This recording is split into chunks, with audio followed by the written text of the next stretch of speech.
E aí, povo bonito do oitavo ano, dos oitavos anos, né? Não vou falar o nome de ninguém aqui para não gerar ciúme nem confusão, né? Espero que todos estejam bem, né? E nós vamos ter duas aulas, duas videoaulas essa semana. E nós vamos começar falando sobre a regionalização mundial, que foi o conteúdo que a gente viu presencialmente. E não sei se ficou claro para todo mundo. Infelizmente, a gente não pôde realizar a nossa primeira avaliação. E eu resolvi fazer, então, apresentar novamente, né, esse conteúdo para vocês. Tá bem? Então, a gente vai começar falando sobre as regionalizações mundiais, ou seja, as maneiras que a gente tem de dividir o espaço geográfico do nosso planeta. Como dividir ou regionalizar esse mundo para melhor estudá-lo e conhecê-lo? Então, assim, só para a gente lembrar que regionalizar é dividir, né, um espaço maior em pedaços menores. A gente estudou isso no ano passado também, quando a gente falou sobre a regionalização brasileira, né? A gente viu o que é região, o que é regionalização. Eu espero que vocês ainda recordem, né? Mas para início, o mundo ele é habitado por seres humanos, no qual eles se organizam e produzem modificações. É o espaço mundial, um espaço amplo em que inclui áreas ou regiões muito diferentes entre si. Então, assim, o planeta ele é muito extenso. A gente tem várias áreas habitadas, não habitadas e cada uma com uma característica própria, né? E tem até algumas com características parecidas, que é justamente isso que vai auxiliar nessa compartimentação, né? Ou seja, nessa divisão de áreas em comum, tá? Regionalizado nada mais é do que dividir os países de acordo com alguns critérios. Países ricos ou países pobres, subdesenvolvidos ou desenvolvidos, nível social, línguas, culturas, posição geográfica, ou seja, regionalizar é pegar áreas escolhendo um determinado critério, né?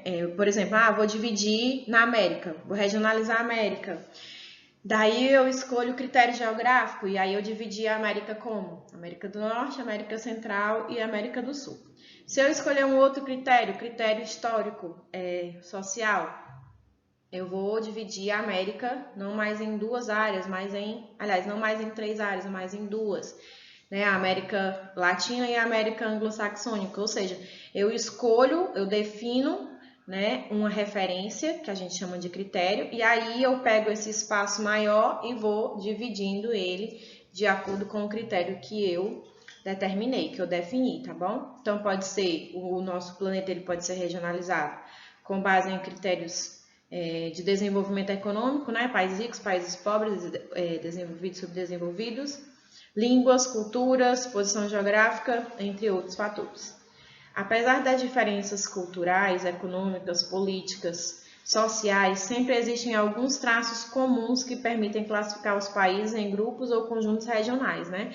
Ou seja, embora exista uma grande variação, mesmo assim eu posso encontrar pontos comuns para criar essa região, né? Então, como nós vimos aqui, os critérios mais utilizados são aqueles que dividem o espaço mundial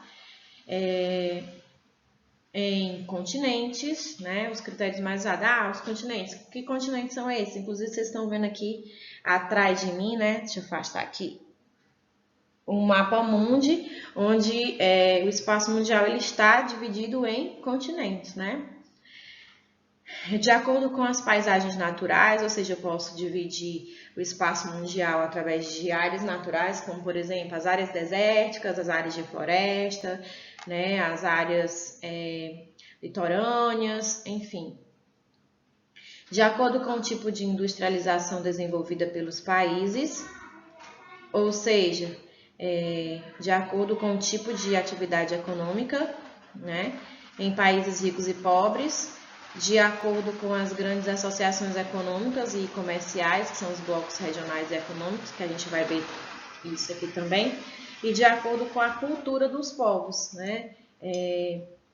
Os árabes, por exemplo, né? O Oriente Médio, então são características baseado na cultura dos povos. E aí a gente vai fazendo essa divisão, essa regionalização.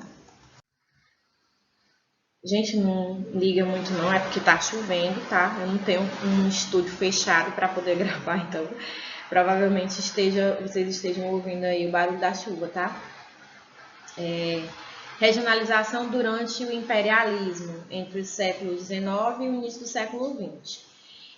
O mundo ele era dividido em dois blocos que eram conhecidos como países centrais e países periféricos. Ou seja, quem eram os países centrais? Era um pequeno grupo de países de economia industrial e forte domínio econômico.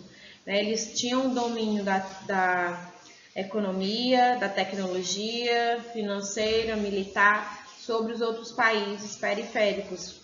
E aí a gente vai ter, né, a Grã-Bretanha, a Alemanha, a Itália, a França e os Estados Unidos, ou seja, países que tinham um certo poder de influência, influência econômica, influência militar, influência financeira, né, e também dominavam a questão da tecnologia. As revoluções industriais, por exemplo, já haviam iniciado justamente na Europa e nos Estados Unidos, né?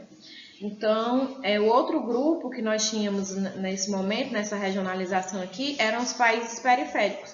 Então, eu posso dizer que além desses que foram falados aqui, dos países europeus principalmente, e dos Estados Unidos, a gente vai ter o restante dos países ao longo do mundo que, de certa forma, dependem da tecnologia e da ajuda financeira dos países centrais, né? Então, eram os países de economia baseada na exportação de produtos primários e com forte dependência econômica tecnológica em relação aos países centrais. Então, por exemplo, o Brasil é um país periférico, né?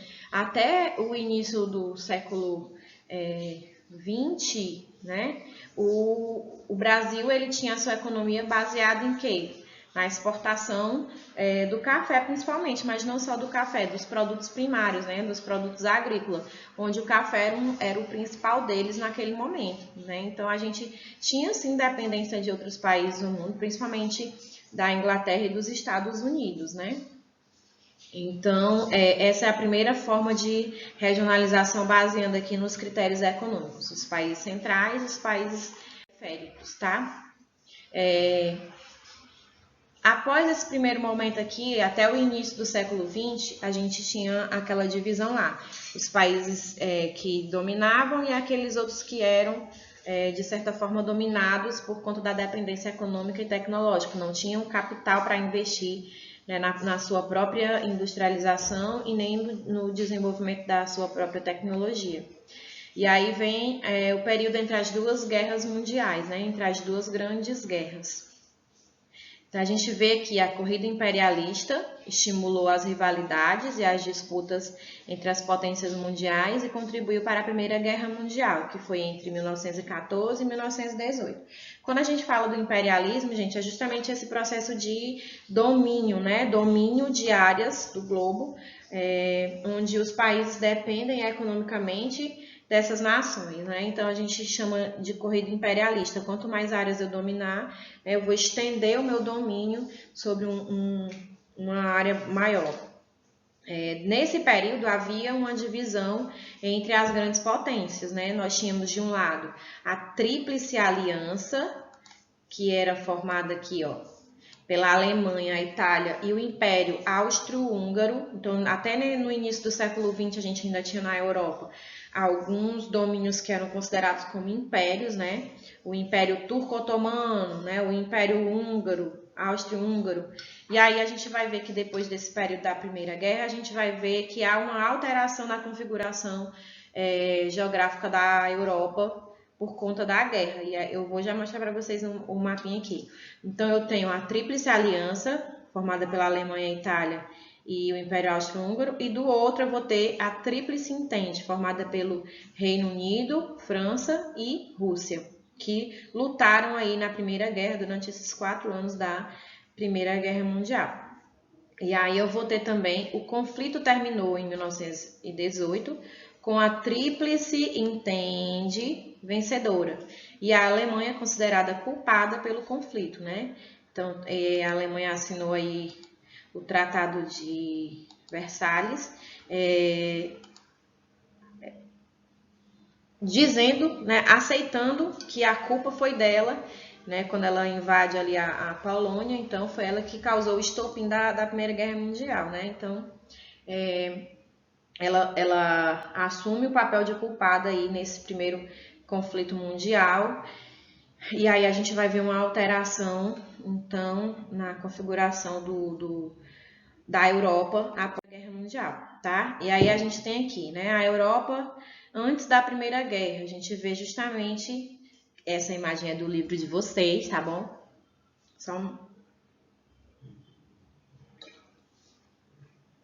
Então, eu vou ter aqui o espaço europeu antes da Primeira Guerra Mundial. Vou ter alguns países já, algumas potências, né? Como a gente já sabe aqui, a França, que eram países independentes, outro tipo de governo. A gente vai ter, ó, Império Russo, Império Austro-Húngaro, né? Império Turco-Otomano, tá? Toda essa área aqui ainda era considerada como sendo império, né? E aí, após a Segunda Guerra Mundial, eu vou ter uma diferenciação nesse território. Então, aqui a gente tem, ó, a área que era a abrangência da Tríplice Aliança, que é essa área amarela, né? Os países mediados pelas forças da Alemanha e da Hungria, né? Essa parte rosa. A Tríplice Entente, que era a maior parte. Então, a gente tem aqui Portugal, era a área de abrangência da Tríplice Entente, né? Portugal, França, Reino Unido, Império Russo, a Romênia, a Sérvia, a Grécia, né? Todas essas áreas faziam parte, então, da Tríplice Entente. E aí eu vou ter uma modificação, uma atuação de poder diferenciado depois da Primeira Guerra Mundial. Então eu vou ter aqui, por exemplo, né, novos países que surgiram. Se vocês repararem aqui, eu vou ter o Império Russo antes da Primeira Guerra, e depois eu já não vou ter mais Império Russo. O que eu vou ter? Eu vou ter a União Soviética. Então, a Romênia, a Bulgária, né? Todas essas áreas aqui foram também acrescentadas aqui dentro da nova configuração do espaço geográfico da Europa. O Império Turco-Otomano ele foi dividido em países diferentes, como, por exemplo, né, a Polônia, a Tchecoslováquia, a Iugoslávia, né, que não tinha até então, que era considerado Império Austro-Húngaro. Então, eu vou ter aqui a Hungria, né, a Áustria, né, e aí a gente ainda tem aqui parte da Alemanha também, mas que foi dividida, parte dela, a Alemanha perdeu parte do seu território, né? E por aí vai. Então, o que eu quero que vocês percebam é que novos países surgiram, né? Houve uma reformulação aqui da organização do espaço geográfico da Europa depois da Primeira Guerra Mundial. Então, esses verdinhos aqui são países que surgiram depois da Primeira Guerra Mundial, tá ok? Então, houve uma reformulação do espaço. E a gente vai falar um pouquinho também sobre a Europa durante e depois da Segunda Guerra Mundial, tá? É um novo momento, né? Então, novamente, duas grandes alianças militares se confrontaram. De um lado, os aliados, formados pelo Reino Unido, França, Estados Unidos e a União Soviética, não é mais o Império Russo. E do outro, o eixo. Novamente, aí a Alemanha se reergueu, né, do final da Primeira Guerra Mundial, onde ela perdeu parte do seu território, se aliou ao Japão e à Itália para novamente empreitar aí uma nova batalha, né? O conflito terminou em 1945, então vocês podem perceber que a Segunda Guerra ela durou mais. Na verdade, ela começou em 1939 e foi até 1945, né? Diferente da Primeira Guerra, que foram 4 anos, a Segunda Guerra foram 6 anos de duração. E quem venceu foi novamente os aliados, né? Estados Unidos, Reino Unido, França e a União Soviética. Então, os Estados Unidos e a União Soviética lutaram do mesmo lado, né? E aí a gente vai ver que posteriormente a essa Segunda Guerra a gente vai ter um novo conflito que não foi uma batalha propriamente dita, mas que agora os antigos aliados, os Estados Unidos e a União Soviética, vão estar em lados opostos da disputa.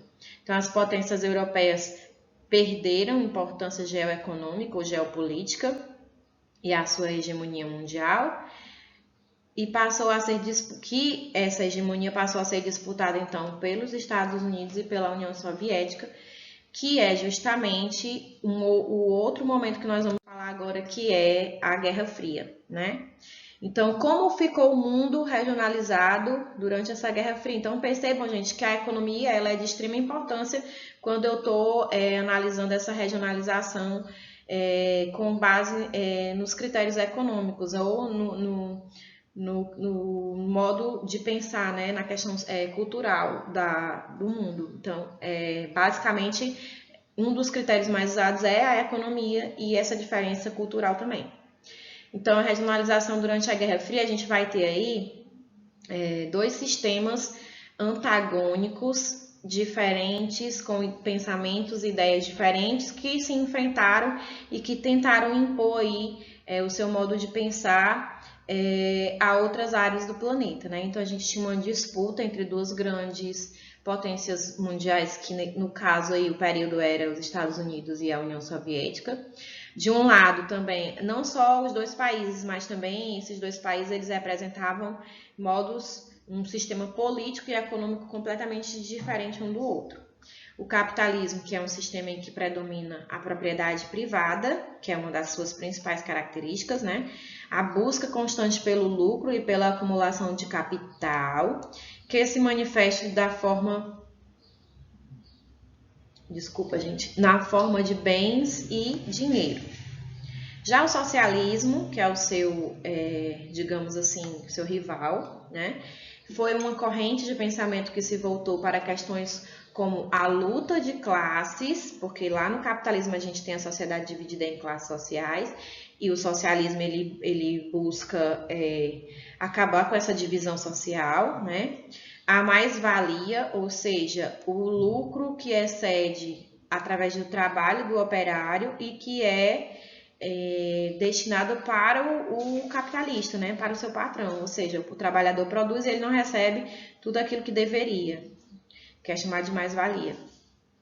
E as desigualdades entre o proletariado e a burguesia, ou seja, o trabalhador e o patrão, né? A Guerra Fria é o nome utilizado para falar do cenário político internacional no período após a Segunda Guerra Mundial, quando os Estados Unidos, que era capitalista, e a União Soviética, que era socialista, polarizaram as relações internacionais. A expressão Guerra Fria define bem a situação existente no momento ou no contexto, porque as duas potências não chegaram a se enfrentar diretamente. Não houve um conflito armado. E aí a gente pensa assim, por que não houve um conflito armado? Eu acho que vocês lembram, né, e a gente já falou bastante sobre isso, que no final da Segunda Guerra Mundial, os Estados Unidos ele lança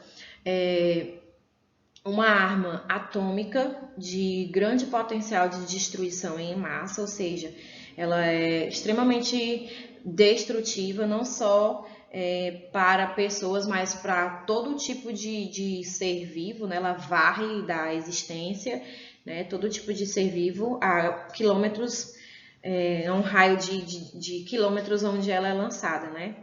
Então, assim, na época, no final da Segunda Guerra Mundial, somente os Estados Unidos tinham essa tecnologia.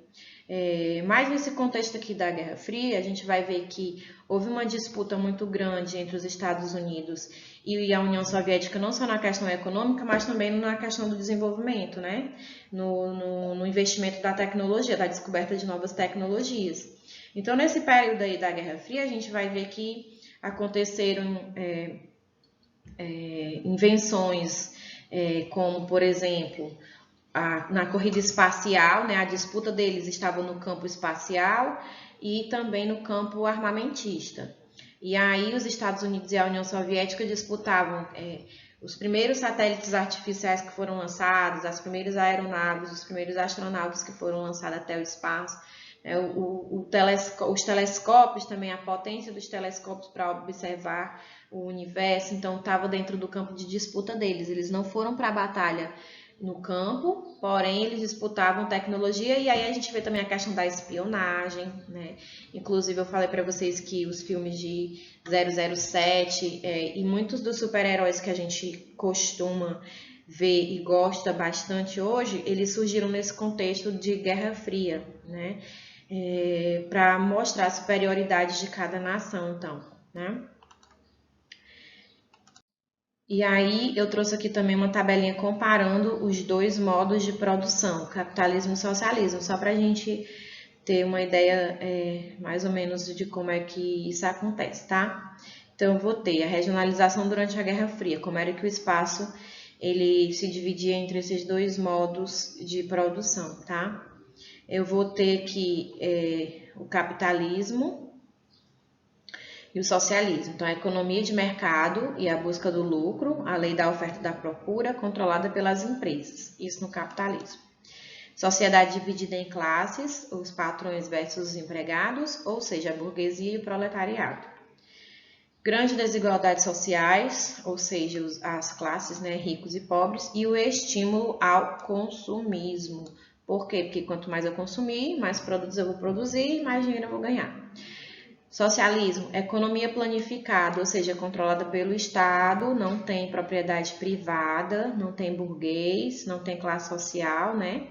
Sociedade sem classes, pelo menos na teoria, porque a gente sabe que de fato isso aqui nunca aconteceu, sempre vai ter aqueles que são mais privilegiados em relação aos outros, nesse sistema aqui, principalmente aqueles que estão na parte administrativa. E o que não difere muito do capitalismo, né, gente? Desigualdades sociais menos acentuadas, porque aqui pelo menos o governo ele vai investir maciçamente na questão do bem-estar da população. Então, investimento na saúde, na educação, na geração de empregos, na política de moradias também, né?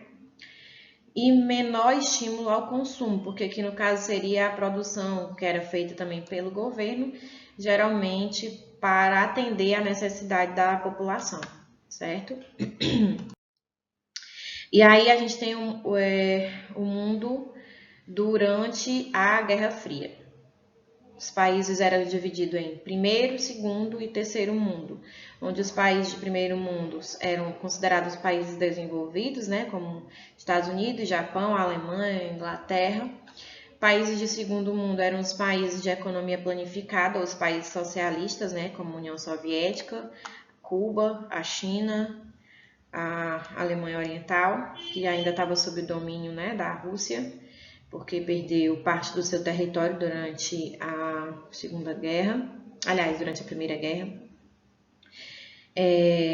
Países do terceiro mundo ou subdesenvolvidos, marcados pela colonização e exportação do início do capitalismo, predominando elevadas taxas de natalidade e mortalidade.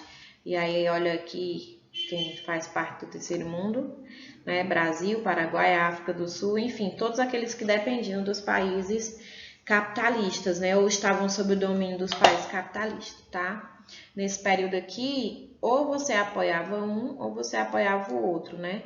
Ou os Estados Unidos ou a União Soviética. E obrigatoriamente você tinha que ter um posicionamento em relação a um dos dois, certo? E aí, nesse período, a gente diz que o mundo ele era bipolar, né? Era uma ordem mundial bipolar. De um lado, os países apoiadores do capitalismo e do outro, os países que apoiavam o socialismo. E aí a gente vai pensar agora a divisão mundial após essa Guerra Fria, né? Depois da Guerra Fria, muitos dizem que como os Estados Unidos teria tido um destaque maior por conta do fim da União Soviética, né, de tanto investir na questão da disputa no desenvolvimento de armas, né, na corrida espacial, a União Soviética acabou deixando de lado a necessidade primordial dos seus habitantes. Então, isso levou ao descontentamento da população e, consequentemente, o fim da União Soviética. E aí os Estados Unidos teriam ganhado a disputa com o seu modo de pensar a economia e a política, que era o capitalismo. Então, muitos falam que após essa Guerra Fria, o mundo teria se tornado unipolar, ou seja, o domínio de uma única potência, que no caso era os Estados Unidos, né? Para a maioria dos intelectuais, a ordem pós-Guerra Fria ela é multipolar, né? Mas, como eu disse, para alguns, após a Guerra Fria, o mundo teria se tornado unipolar por conta do domínio exclusivo dos Estados Unidos como grande potência, né? Mas, posteriormente, a ordem pós-Guerra Fria ela é considerada multipolar, tomando como referencial o fator econômico, enfatizando 3 grandes centros de poder: os Estados Unidos, o Japão e a União Europeia. Isso porque a Europa já havia se recuperado, de certa forma, né, da destruição em que ela viveu durante a Primeira e a Segunda Guerra Mundial, que foi o que possibilitou a ascensão da economia norte-americana, né? Então, a argumentação reforça-se com o aumento da participação da China no comércio mundial. Então, já que era uma forma de separação ou de divisão, onde haviam vários polos de poder, então a China começa a se destacar também, investindo aí na industrialização, que foi inspirada no desenvolvimento japonês também, né? Lembrando que depois da Segunda Guerra, o Japão foi arrasado completamente por conta da bomba nuclear que foi lançada no seu espaço, né? Nesse período destaca-se o processo de globalização, entendido como o crescimento da interdependência entre países, governos, empresas e, de certa forma, do mundo, né? Por causa da grande extensão do capitalismo e das novas tecnologias ou das novas descobertas tecnológicas na comunicação e no transporte. A gente já falou um pouquinho sobre o que significa esse processo de globalização, né? Que é uma interligação mundial em todos os aspectos, nos aspectos políticos, econômicos, tecnológicos, que é o que também nos permite estar aqui, eu aqui na minha casa e vocês aí na casa de vocês hoje, e a gente tendo essa transferência de informação, né? Pronto, então aqui a gente vê a área de influência desses países depois da Guerra Fria, né? Então a gente vai ter a área de influência dos Estados Unidos, da União Europeia, do Japão, que se estende aqui no sudeste da Ásia e da Oceania. E nós temos também bem aqui a questão da Comunidade dos Estados Independentes e bem aqui a China. Comunidade dos Estados Independentes, para quem não sabe, foram os países da União Soviética após a dissolução desse bloco, né, que se uniram para se adaptar à nova forma de organização política e econômica, porque saíram do socialismo e voltaram para o capitalismo, então precisavam se adaptar novamente a essa forma de administração, né? A regionalização por blocos econômicos que surge justamente após a Guerra Fria, né? Então a gente vai ter aqui blocos econômicos como sendo agrupamentos de países que têm como objetivo a integração econômica e social. E aí a gente tem muitos blocos que surgiram após aí a Guerra Fria. Lembrando que muitos deles já se organizavam, já haviam essa pretensão de formar esses blocos, né, esses grupos de apoio, antes mesmo de acabar a Guerra Fria. Então, os principais blocos econômicos no mundo hoje, nós temos o NAFTA, que é o Acordo de Livre Comércio da América Latina, o Mercosul, Mercado Comum do Sul, onde o Brasil faz parte desse aqui, né? O CAN, que é a Comunidade Andina, os países da América Andina, a CARICOM, Comunidade do Caribe, a ASEAN, Associação dos Países do Sudeste Asiático, e a APEC, que é a Cooperação Econômica da Ásia e do Pacífico. E aqui a gente tem justamente um mapinha mostrando como qual é a área de abrangência de cada um desses blocos, tá? Aqui na África a gente também tem alguns outros blocos, eu tinha falado somente dos principais, né? Então a gente vê que a ASEAN, a Ásia-Pacífico, o Mercosul, o NAFTA, o CARICOM, né? A Comunidade Andina, que é a CAN. Enfim, então é mais ou menos essa que é a área de abrangência dos blocos econômicos. A China não está integrando nenhum deles, até porque a gente sabe que a China ainda é muito fechada, não no sentido político, aliás, não no sentido econômico, porque ela integrou parte, mesmo ela sendo socialista, ela agregou parte das características do capitalismo, principalmente na produção, tá?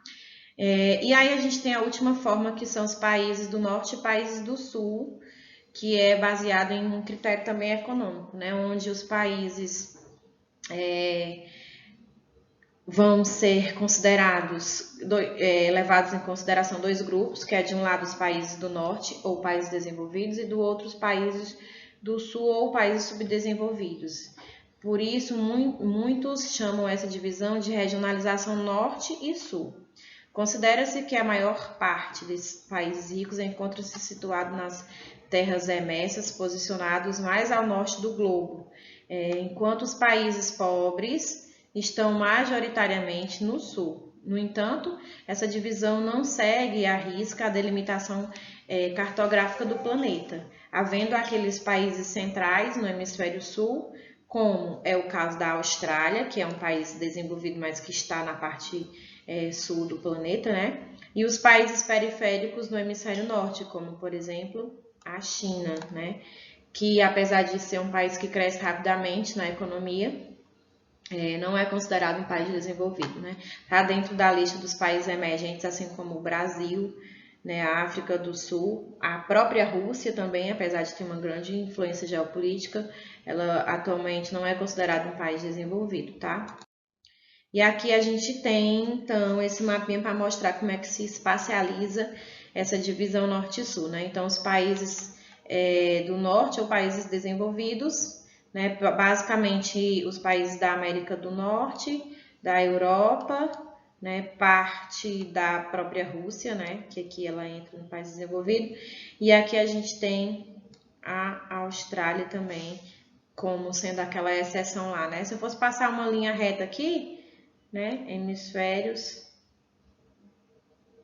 todos os que estariam aqui nessa parte norte deveriam ser desenvolvidos, né? Eu posso dizer até como se fosse um determinismo geográfico, né? E todos os que estão aqui no hemisfério sul seriam subdesenvolvidos, mas não é bem assim que funciona, tá bom? Então, eu espero que vocês tenham entendido, gente. Qualquer coisa, vocês podem entrar em contato comigo pelo Instagram, né, a Profagel.